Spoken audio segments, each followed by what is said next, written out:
আর কত করবে? এই মাম্মাম, এই নিজে তো একটা ঘরের কাজ করতে পারিস না, অকাজ করে বেড়াস।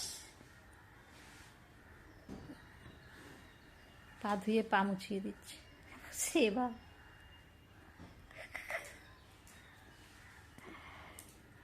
কোথায় যাচ্ছিস? এদিকে আয়। ও এখন ডিম খুঁজতে যাচ্ছে। ডিম খাবি? ডিম খুঁজতে যাচ্ছে।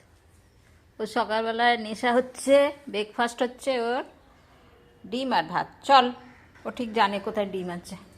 কোথায় ডিম আছে? হুম, কোথায়? এই যে ওনার ডিম ভাত, সকালবেলায় ওনাকে দিতে হবে ব্রেকফাস্ট। এটা আর কিচ্ছু খাবে না। দেখো, ডিমের পোকাও খেয়ে একদম ঘরে ঢুকবি, বুঝেছিস?